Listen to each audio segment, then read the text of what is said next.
Welcome to the Brass and Woodwind Shop. These are micrometers. They measure in thousandths of an inch. This one measures 0 to 1 inch, and this one measures 1 inch to 2 inches, and they do have larger ones too, but I do not have those. When you start to use a micrometer and it is all the way closed, it should line up on the zeros. And for the 1 inch one, there is a little spacer that you put in there. With the 1 inch spacer, it should also line up at 0. How you measure with a micrometer is each one of these larger lines is 1/1000th of an inch, and the one in the middle is 1/2 of a thousandth. This knob goes up to 25 thousandths, and if you go all the way around, it goes back to 0. And if I unscrew this a bit, you can see that there are 4 lines for each number, and each line is 25 thousandths of an inch. The 1 would be 100 thousandths, the 2 is 200 thousandths, etc. And in between, it goes by 25. So it starts out at 0, then 25 thousandths, 50 thousandths, 75 thousandths, 100 thousandths, etc. To measure something, I would put it in there and then tighten this up. And there's a little knob at the end. When it gets tight, it just clicks, and then you can read the number. This lever locks the knob so that it doesn't turn, so that you can read the number off of it. You can see the 1, so it's 100 thousandths, and then it is 10, 11, 12, so it is 112 thousandths of an inch. Then to let it go, loosen the lever and open that up, and then you can take the object out. Now I'm going to measure something a little bit larger.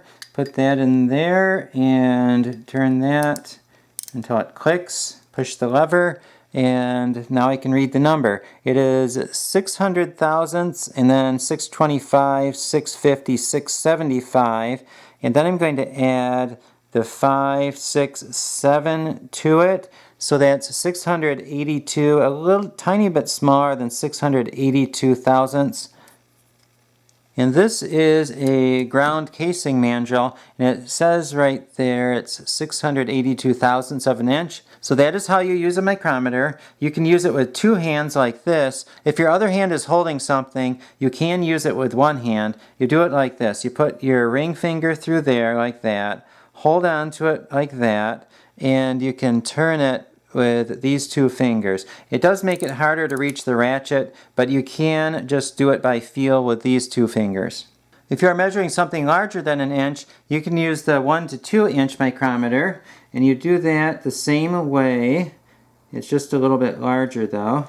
Then you push down the lever to stop it. You have the 1 inch, and then the 700, 725, 750 plus 2. This is 1,752 thousandths. If you want to go beyond 1/1000th of an inch, some micrometers measure in 10,000ths of an inch, and that's what these lines are for. You'll see that there are little numbers on there, and one of these lines right here lines up with one of these lines perfectly. And in this case, it is this line right here, which is the 3, so you can add to that 3 10,000ths of an inch.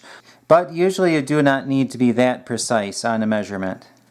Sometimes when you're using a micrometer, you do not need to concern yourself with what the measurement is exactly. For example, if you needed to drill out a hole that is this size, what you would do is you would first get the measurement for this, and then check to see which drill bit fits in there.